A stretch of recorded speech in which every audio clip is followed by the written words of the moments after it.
kapitbahay nila, kay Ilocano po nila. Kami na po mismo formally, dala-dala ko yung papeles po na formally na sinabihan namin, pati ang AFP, PNP, even the PNP, sinabihan namin na makinig sa taong bayan at dapat ang AFP po natin ang mamagitan sa issue ng isang presidente at isang vice-presidente. Nakikita po natin nagkakaroon ng civil disobedience between our legislative, our executive. Okay, so ang audikatora natin hindi sila makapag-desisyon ng maayos. Hindi sila makapag-execute ng tama because of this kaguluhan. Ang nangyari po kasi parang iisa na po yung legislative, yung executive, yung judiciary, parang nagsama-sama na po. Should have to be independent body po yan. Na tao lamang po ang pwedeng mag-impluensya. Hindi po yung pwedeng impluensya ng legislative ang judiciary. Hindi rin po pwedeng impluensya ng judiciary yung executive. They are bound to operate independently, very independent. Ang nakikita po kasi ng taong bayan, nagkakaano na po nagkakakutsabahan na po may alleged kutsabahan na po sa bawat departamento, bawat in between those department of the government. So yun po yung awareness ng taong bayan na hindi po mapigil yung pagiging negative ng taong bayan, pati sa pundo, usaping soberenya. So very critical po yung stage ng constitution po natin. So we solely declare before pa na there is already a crisis in the constitution. Bakit? Hindi na po nasusunod. Wala pa po yung nangyari kay Tatay Digong, wala pa yung nangyayari sa GAA or anywhere. Nagdeklara na po kami ng constitutional crisis. Both nung nandiyan po kami kay Pangulong Duterte, nandiyan na po kami 2019, very active na po kami. Kami po yung nagdeklara ng termination of the SB 1869 na batas, sinasabatas na pagturok ng puwersahan sa lahat ng mamamayan from 4 years old pataas, bawat virus na papasok sa ating bansa. During the time of Bongbong po yan. Pero po in the time of Pangulong Duterte, yung forced lockdown, forced vaccination, kami rin po yung nagpahinto po yan sa Korte Suprema. So, wala po kaming kinikilala na pangalan, wala po kaming kinakampihan na pangalan. Ang kinakampihan po namin yung mabuting ginagawa nila. So, yung tungkol kay Manang Aimee na gumawa ng aksyon ay, sabi po namin, kalimutan niyo yung pangalan ni Manang Aimee, yung ginagawa niya po yung tingnan natin. Si Vice President po ang nagsabi na tama yung ginawa ni Manang Aimee. It is a brave conduct, it is a brave execution. That is inside the family ang problema. Nasa kanilang pamilya lamang po yun. But because she is the eldest among her siblings, he is now becoming the father of the family. So he has all the right, the authority to advise his brother. Kahit pa siya, pangulo siya, ano pa yung kapangyarihan meron sa kanya, karapatan niyo po yun eh. Now, yung sinasabi naman po ng ating mga nagko-comment na bakit hindi ko masabihan, nasabihan ko po na po yun. If I have the time to give you the documents, ipakita ko po sa inyo. Kami din po yung nung binubugbog po si Madam Sara dyan sa confidential fund, bugbog sarado po siya dyan. Nag-take action po ang People's Initiative, ang PICC sa COA. Okay, so kung mamarapatin po niyo, ipapakita ko po lahat yung dokumento. Nagpadala kami ng sulat sa COA, nag-deliver po kami na wag lang yung confidential fund ni Ma'am Sara ang ilabas. Ilabas po lahat yung mga confidential fund sa offices. And it was after the submitting, that was January 5, January 7 po, naglabas po ang GMA. 4.5 billion ang accumulated confidential fund of the Office of the President lamang po yan. Ano yun? Sabihin nyo sa akin kung kinampihan ko siya, hindi po. Now, what about the other offices? DILG, DOJ, all mayors of the Philippines may confidential fund po. So, nailabas po lahat yun. May kanya-kanyang budget po yun. So, that is a brave step to seek the justification of that confidential fund. Yung comment nyo naman po na not almost all presidents and daughters and sons became president, yung gantihan, nandiyan dyan po. It is instinct na po yan. But if you comment on me na maaring gawin yon, mangyari yon kung maging presidente, hindi ko sinasabing ayoko maging presidente si Ma'am Sara. He is the most qualified candidate for presidency in 2028. Nevertheless, wala na po. Wala na pong mas qualified po doon. Hindi po ako kontra doon. But he should be aware. We should be aware. Huwag po natin yung trust natin 100% ibigay po natin sa isang tao. You should reserve some trust or 50-50 trust into yourself. Na pag nandyan niya ang presidente at kung mapansin natin na may gagawin na paghihiganti, nandyan po tayo. We should be aware to immediately take the necessary step to stop if that would be the case. That's like what happened to Bongbong Marcos. Ano ngayon? Yung nangyari sa ama niya, ginawa niya sa kay Pangulong Duterte. Napigilan po ba natin yon? Ang tanong ko po sa inyo, noong si Pangulong Bongbong Marcos, sila po ay napatalsik. At ngayon naging presidente, ginawa niya po yan kay Pangulong Duterte. Question namin po yun sa Supreme Court. O ano pong nangyari? Napigilan po ba natin? Because binigay po natin lahat. Yung 32 million, nag-trust ng more than 100% kay Bongbong Marcos. But as never we didn't give the trust. We didn't even vote him. Hindi po kami bumoto noong 2022. Halos lahat po ng NPICC sa almost hundred of thousands, hindi po bumoto yan sa panahon ng 2022. Kaya kami po nagbantay, kaya kami po rin sinisisi ng sarili namin na ang dapat po pala ikiyampanya namin na wag butuhan si Bongbong Marcos kasi mapalalagay lang sa langanin ng ating gobyerno, ang ating administrasyon. So nangyari nga po. So against po kami. Okay? So, okay, I am an Ilocano. Probably I'm a pure Ilocano. Now, kung may mga tanong pa po kayo na mas malalim dyan, I would think about.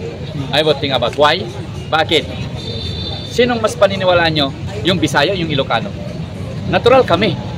Dahil kami ang nakakaalam ng lahat ng nangyari kay Governor pa si Bongbong noon.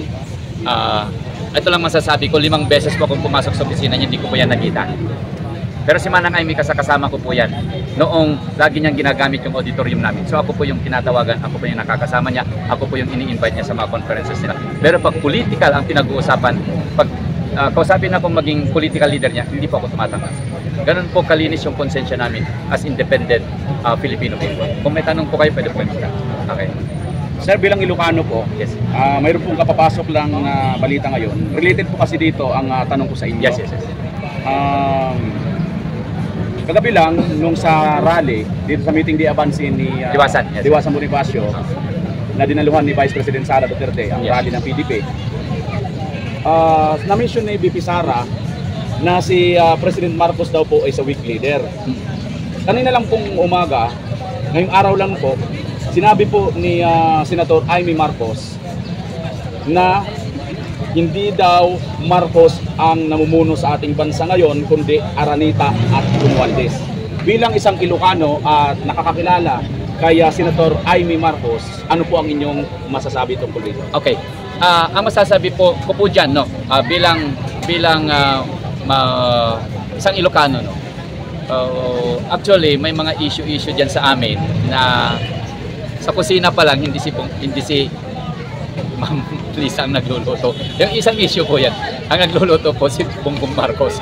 So, inside the family, if you cannot stand as a father in the family, how can you stand as a father of the nation? Yun po yung tanong natin dito. Ngayon, probably yes. Ako na po nagsabi noon na hindi po si Pangulong Marcos ang nasusunod. He's not really. That is what we feel during our fight, during our being known as an Ilocano also. So the thing here happened is, tingin niyo si Pangulong Bongbong Marcos makapag-run as presidency, magastusan niya yung sarili niya na wala siyang negosyo, wala siyang pera? What do you think? Ang nangyari po, according Alensa, si Ma'am Imelda Marcos, kinausap niya po si Ma'am Lisa. Actually, they are not in good condition according to them. Hindi po sila maganda yung pagsasama nila. Kinausap lang ni Ma'am Imelda si Ma'am Lisa Araneta, natulungan niya sa kanyang kandidatura kasi siya may pera po. So I don't know what would be the agreement between them. We can speculate. Okay, tutulungan kita, pero in one condition: you should follow me. You should follow me. Maybe that goes. And nangyari po nga, no. Ang Araneta po, ito po ang ilalahad ko po, no. Kumandidato po ako na Vice President noong 2022. But I was petitioned by the COMELEC 3 times. 2 times po nanalo po ako. Pangatlong pangatlong petition ng COMELEC hindi ko na po itinuloy. Okay, bakit? Alam ko na mayroong manipulation doon po sa COMELEC. Okay. Now, what is our aim? Yung hindi pagpasok as being the Vice President candidate during the time, ay alam ko na yung magiging kahinatan. So tinuloy po namin yung movement namin. Hindi po kami natina. Ako lang po yung Vice President na nagtuloy, na nagserbisyo sa taong bayan, na wala pong tinanggap na anuman. So, ako po, sa relasyon ng Presidente at ng ating First Lady, noong nag-file po ako, pinetition po yung Presidente ko po. Yung President candidate ko po, pinetition ng mga Marcoses. Kasi bakit? Magkapilyado po sila. Ito po si Tiburcio Marcos. Okay, kung maalala nyo. Pinetition, nung tinignan ko yung petition, sino yung petition po? Rojas, ang abogado. So tinanong ko po dun sa may hawak na legal counsel ni Tiburcio, bakit Rojas po ito nag-file ng nullification of the candidacy of Tiburcio wherein they are Marcoses. So doon ko po nalaman na si Ma'am Lisa Araneta is pinsan po ni Mar Rojas. So ano pong magiging conclusion po natin? Two colors but one recognition, one identity. Yun po. So ako po yung naglalabas po ng issue po dyan na the Trojan horse is progressive. Bakit? Halos NPI na po nakapasok po sa Congress natin eh. That's a question. Now, anong nangyari? Nagsanib puwersa ang faksyon ni Romualdez sa mga NPA. Not knowing na ang plano ng mga NPA ay isunod si Bongbong Marcos. They were not aware for that. Akala ni Romualdez, ganun-ganun lang. Nagsanib puwersa ang NPA at saka yung sa Congress. Hindi nila alam. Tapos si Sandro pa ang naunang nag-file na nagpirma ng impeachment ni Ma'am Sara, di po ba? In the filing of the impeachment, that is already complete unconstitutional. Bakit? Isa lang dapat ang ipina-file na impeachment sa isang taon. Anong ginawa? 4, panlima po yung December 5. Nakatutok po kami dyan. Kasi kami po yung isa sa nag-question sa Congress, sa Senate, bakit pinayagan ninyo? Bakit tinanggap ninyo yung impeachment proceedings sa Senado? Na gayong illegal na po yung proseso.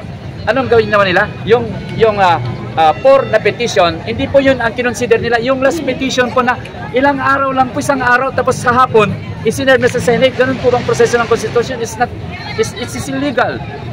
But I am not a fan of Ma'am Sara Duterte. But of course, in and out po ako sa opisina. Ang hininakit lang po namin sa opisina ni Ma'am Sara, tambak po ang papeles po namin dyan, pero never na nag-response po. So nag-suspect sa kami na may sindikato sa opisina ni Ma'am Sara. At dyan ang nangyayari po sa lahat ng departamento ng gobyerno. May sindikato po sa receiving office ng mga matataas na opisyal. Sinaasala po nila yan. Kung yan ay ayaw nilang palusutin, hindi po nila ididiretso yan sa Pangulo, sa Vice Presidente, or sino man. So yun po yung ano natin. So yung question po na hindi po ba talaga Marcos ang andyan at namumuno? Ako pa lang po, di pa lang po nagkandidato si Kuya Bongbong. Isa po kami, bata pa lang po ako, sinabi na hindi po tunay na Marcos po yan. Kasi patay na po yung Marcos noong 1975. Bata pa lang po kami yan. So how can you prove now that Marcos is really the one administering the government today, the administration today? Anong sagot ni Sir Marcos, si Bongbong? Sabi niya, kung magpapa-DNA ako, the death of the living legend will no longer exist.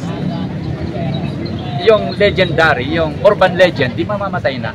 Eh kung ikaw tunay na Marcos, bakit hindi ka magpa-DNA to prove? Kaya nga po hindi po nabubuksan yung mga kayamanan natin because they are not authorized. They are not the real Marcos. Okay, mababanggit ko lang po yun. Now, what anyway, in political career, it doesn't matter if you're the son of the president or not. What requires the COMELEC is you are an experienced politician. So 40 years, okay, pasado po siya. But ang tanong, hindi po pa nag-imbestiga ang taong bayan kung may nagawa siya sa Ilocos Norte? Kung meron siyang what I'm talking is facts. Hindi po paninira po ito. Facts po ang ating i-deliver. Punta kayo sa Ilocos, tanungin nyo kung mayroong tatak Bongbong Marcos na project doon. Puro sa kanyang ama. Pero sa kanya, wala po akong nakita. Okay, as an Ilocano. Now, what would be the impact that we are deceived that he is the son of Marcos? Bakit? What did the Filipino expect? In-expect ng mga Pilipino na matupad yung federalism. Pero anong nangyari? Di ba ginamit pa niya? Okay. In-expect ng taong bayan na mamubuksan yung mga kayamanan. Which is evidently hawak po namin yung mga dokumento ng mga ginto, mga pera na nasa ibang bansa. And we already proposed that to be deliberated in the Congress and the Senate. Pero anong ginawa nila? Hindi po nila pinansin. Bakit? It is this in related to the oligarchs. Kasi bakit? Pag na-release ang mga pera ng taong bayan, yung 5 million na royalty ng bawat mamamayang Pilipino, tingin nyo magpapaalipin kayo sa mga business sa mga oligarko? Never. You will have to create now your own business. So doon pa lang nakikibaka po kami dyan. So I hope na hindi po kami paghinalaan na kami po ay para kay Amy, para kay Ma'am Sara, para kay... We are very fair. What does the Filipino needs? Urgent and immediate is what we are advocating. Let the people decide whom they want to become the new president of the Philippines. Tao yan eh. Kagustuhan po nila. That is legal in the Constitution na magkaroon po yan. So, yan lamang po, nililinaw ko lamang po yung mga comment ninyo. At free po kayo. Kung may problema po kayo, free po kayong lumapit sa NPICC. Ano man partido kayo, ano man po kayo. Kaya kami po, even in the WPS, ito po, napakahalaga po ito. Yung WPS, tinitira po nila. They use it as a destroying mechanism against Sara Duterte and President Duterte. Tandaan po ninyo, noong panahon, ano bang piliin natin? Digmaan o kapayapaan? Yun lamang po, anong piliin natin? Ekonomiya na ino-offer ng China. We've been there.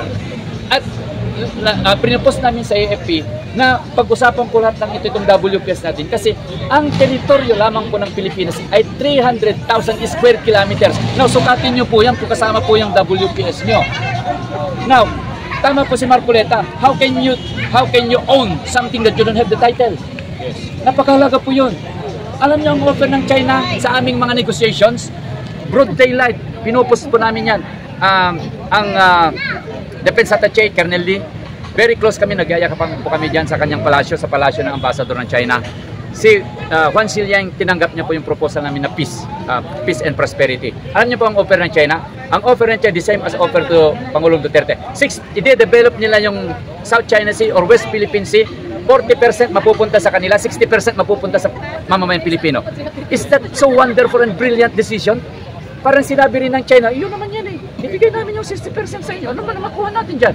Yan ang offer nila kay Pangulong Duterte na inayawan ng administrasyon. Ang pinanigan ng administrasyon ng Amerika. Kapitbahay ba natin ng Amerika? Kamag-anak ba natin ng Amerika? Our ancestors, Jose Rizal is a pure Chinese ang kanyang lulo. Half Chinese ang kanyang lulo. Yung sasabihin ninyo na pro-China, we are pro-world economics, pro-development. Pag tingnan nyo naman, sinong nangunguna sa ekonomiya sa buong mundo ngayon? China. Saan tayo papanik sa Amerika na down na ang kanyang ekonomiya? O sa ating kapitbahay na nagmamalasakit sa atin? Let us think about, I am clearing this about the WPS. Tawagin nyo kami. We are very much ready to present ourselves in any hearing. Kung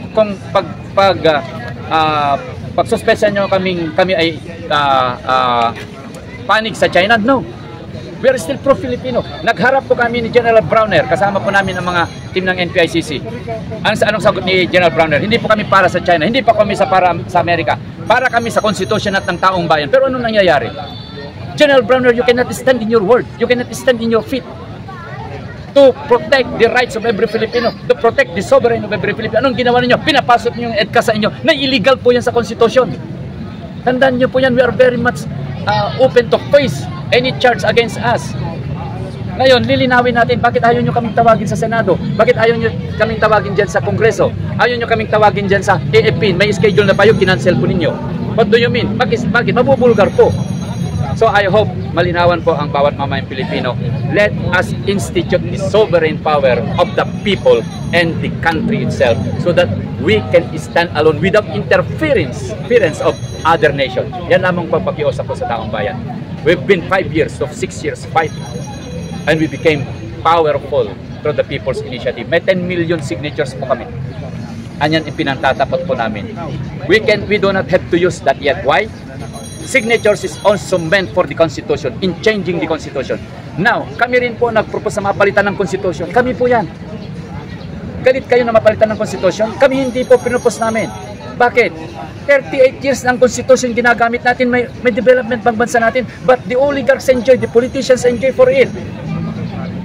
Sasagutin nyo kami, mali po ba na palitan natin ang konstitusyon? And only the People's Initiative have the power and authority to change the constitution for every 5 years. Under the constitution po yan, under the batas po yan. Bakit ayaw nyo, sineset aside yung People's Initiative? Ngayon, iset aside ng COMELEC ang People's Initiative at pinagsama-samang initiative ng taong bayan. It will be like fighting a very huge wall, a very strong wall pag ginawa nyo po yan. So, kami po ginagawa namin sa lahat ng mapayapang paraan. But if you do not admit to do the right, hayaan na po namin ang taong bayan na gumawa ng paraan. Because they have the sovereign power, the divine power, and everything that is given. Okay. Sir, ano po kaya magiging impact o magiging kahinatnan nitong kung sakali may mangyaring dayaan sa halalan sa mga taong bayan? Ano po magiging impact o magiging kahinatnan? Okay, napakagandang question po yan. What if? Okay. Unang-una, ang magre-reklamo yung paano yung mga nagbayad? Paano yung mga namigay ng pera? Paano yung sarili nila? Okay lang dun sa mga politiko na ginamit ang pera ng taong bayan because they know it would be tit for tat. Bakit? It would be just like being a candidate at the edge. Pwede kang malaglag, pwede kang tumibay. What if? Tama yung susundin ng COMELEC. The COMELEC will be honest. Mailuluklok ang mga tamang opisyal na gusto ng taong bayan. What would be next? Ito ibubulkor ko na po ito. Alam na po natin yan. Ang unang asikasuhin, now, hindi pa natatapos ang eleksyon, nag-file na ang Duterte Party List ng impeachment against BBM. Hindi pa pagganti po yan. Duterte Party List po, representing the Duterte family, na nag-file ng impeachment ngayon kay Bongbong Marcos. Isn't that a revenge? But it is a preemptive. What I mean is, premature po yan. Bakit? What if dilitisi ngayon? John, isama sa paglitisyon at hindi po ipapasa ng Congress before the June 30. Ano mangyayari? Hindi na po siya pwedeng isalang ulit. Katulad ni Sara Duterte, they will be installed at the same time as Vice President and President. Wala pong mangyayaring impeachment. Now, if inantay nila na pagdating ng mga makita natin na tama yung result ng election at isasalang nila yung impeachment, that is 100% probable. Bakit? Majority ng opposition mananalo. Ano mangyayari? Very effective yung impeachment kay Kuya Bongbong. Kaya winarningan namin si Kuya Bongbong. Pag hindi mo itama, baka hindi mo matatapos ang inyong position as president. Ilocano ako, sinasabihan na kita. I'm the only Ilocano na nagsasalita kung ano ang fate, ano ang dapat gawin ni Kuya Bongbong, ano ang dapat gawin natin. Ako lamang po yung Ilocano. Pero sinabi ko na po ito, huwag po ninyong pilitin ako'y magsalita. If that is the only option that could open up the minds of every Filipino, I will do that courageously. But hindi ko po mag-atake, hindi ko po sila atake. Sir, follow up ko lang po. So, base dito sa sinasabi ni Senator Amy, na hindi po ngayon ang Marcos ang namumuno sa ating bansa, kundi Araneta Romualdez. Ito ba ay malaking basihan para ma-impeach si BBM? Sapagkat hindi naman po binoto yung Marcos Araneta Romualdez. Actually po, everything will be based on substantial evidence. Ang argument po kasi dyan, it is not who manage the government. It is who bring mistakes to the government. Yun po yun i-determine kung i-argumento po natin, kung ipapasok po natin yung argumento na gano'n. May mali ba? Ano pang ginawa ni Ma'am Lisa?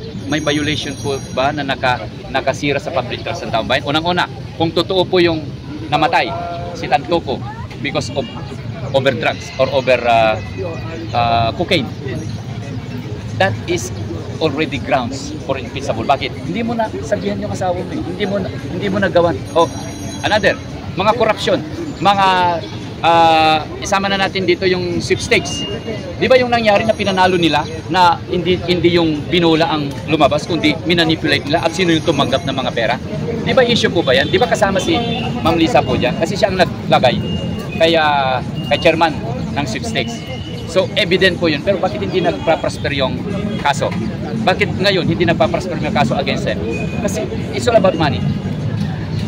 Bakit hindi yung pag-withdraw ng trilyon at the first month of the year? Alam niyo po ang pag-withdraw ng pondo ng gobyerno, Quarterly po yan. There are 4 quarters. Every 3 months po yan. Ngayon, hindi mo po pwedeng i-withdraw yung second quarter na naubos mo na yung first quarter. Bawal po yun. Pero anong ginawa ng gobyerno natin? When President Marcos warned the people that the government will stop its operation, binantaan niya po tayo eh. Doon pa ipitsable na po yun eh. Binantaan niya po tayo na i-stop niyang gobyerno. Umalis ka. Ba't anong ginawa? Winidraw niya ng paspasan yung 4 trillion. Wala nagawa ang batas natin. So wala po tayo sa tama. So ano ngayon? Kung may kaso ka sa kanila, babayaran lang nila. And it will take many years to happen. Only if lumabas ang taong bayan at mag-unite na at matauhan na. Despite of any differences between, tumayo tayo bilang Pilipino. Hindi tayo tumayo bilang Marcos, bilang Duterte, bilang Romualdez, o bilang sino. Tumayo tayo as an independent Filipino to stand by the initiative, the power of the initiative, that you can act alone. At kung lahat tayo ay mag-aksyon, tig isa-isa, na hindi yung, ay hindi ako sasama niya kasi hindi sumama yung kapitbahay ko. If you have the conscience, take the initiative alone. At the same time, makikita mo ang taong bayan nandiyan na. So, ganun po yun. So, if you have more questions, I'm going to answer. Agyamanak sir, agyamanak. Ay! Lokano ka. Okay, go ahead. Bilang po kayo ay neutral, yung pagpapadala po nila kay former President Duterte sa dahig, impeachable offense po ba ito sa ating Pangulo? 100% po. Bakit? Yung soberenya ng batas, yung soberenya ng constitution, yung soberenya ng territory natin. But let us know why. Bakit nila ginawa yun? Di ba itinapat nila yung pagkamatay ni Tantoco? They urgently do that. Bakit? Huwag mo natin problemahin kung naipadala natin, problemahin natin paano makalusot sa teritoryo natin at makarating sa hike. Kung may question sila doon, mahihirapan na sila. Bakit? Dineliver mo na sa korte.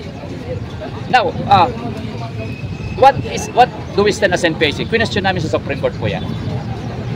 That is raping the sovereign authority of the people and the law and the constitution itself. That is 1,000% impeachable. As I've said, magbase po tayo sa batas. Ngayon, bakit kinatigan ng ombudsman si Manang Amy? Dahil ba I don't know what is the locality of ombudsman, kasi kinu-question ni Ate Claire na ba't ang bilis naman. Sabi ko sa comment ko, kasi kayo mga babae minsan matagal ang gusto ninyo. Kami mga lalaki mabilisan kami. Lalaki yun matanda na yun anong gusto niya? Patagalin pa yung kaso? Pero matagal na niyang inaantay yan na idulog sa ombudsman, kasi the ombudsman has the first authority, the first step to charge those. Ano ngayon? Na lumabas yung pinasasagot na sila ng 10 days para sagutin yung reklamo ni Manang Amy. That is a brave step. It would be just hitting the hard rock ang ginawa ni Manang Amy dyan. Whether he wins or not during this election, remember that he also do his duty to the Duterte family and to the Philippine itself as a nation and as a country. Agyamanak sir, at kasapay ko mati amin ng mga Ilocano, malawagan ko amin. Okay. Thank you very much. Okay, may question po kayo. Ang wala ko po na sabi niyo po na if Sige, the Filipino people will unite, ay mayroong mangyayari sa mga pinaglalaban nating mga Pilipino. Pero sir, nakita po natin during nung nag-file sila ng impeachment, milyong tao itong nagrally, INC, ba't ibang parte po ng Pilipinas. Pero wala pong nangyari. And then ito, pinadala si President Duterte sa daig.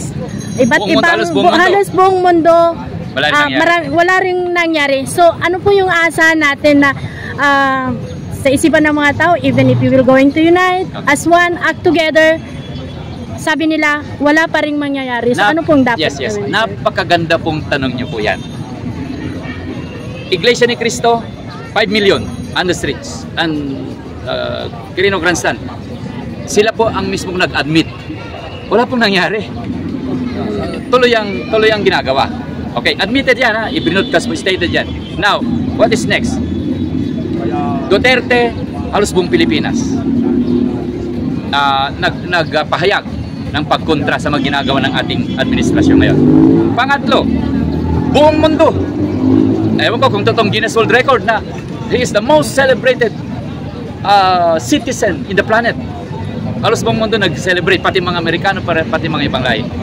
What is missing there? Why it cannot be pursued as a unity who can establish win-to-win over our country. Bakit? Mali po yung proseso. Ano po yung proseso? Ang Iglesia ni Cristo tumayo as Iglesia ni Cristo. Ang Duterte tumayo as Dutertes. Even the whole world, as you have said. But if you stand by the law, through the system of a people's initiative, wala pong makakabanggayan. Not even here. Nakita nyo naman, hindi tayo pinigilan. Declaration na yun dala-dala natin, but they were not able to stop us. Because we use what is under the Constitution. Ano po yung under the Constitution? Ano po yung tama? That is why I advise all the leaders, kung mag-convene kayo ng grupo, magpirma kayo ng isang petition form na kahit hindi nyo deklara kung anong gusto nyong mangyari.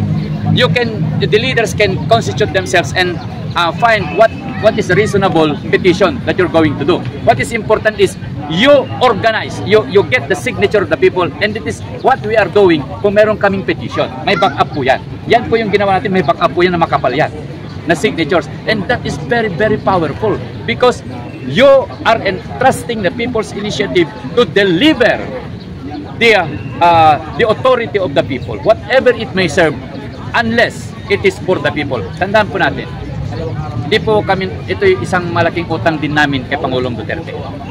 Noong nandiyan kami, gamit yung People's Initiative, anong sabi po niya? If there is, kasi tambak pong papeles namin sa opisina, mayroon pong personal letter ako sa kanya, may sulat din po siya sa akin. Anong sabi ni Pangulong Duterte? I cannot no longer arrange this or do something about this appeal. I will just forward it to the next administration. Okay, pero anong sabi niya? If there is a People's Initiative to rise on my administration, and the time of my administration, provided it will not lead to sedition or revolution against the government, I cannot stop them. Kaya po tumibay po kami.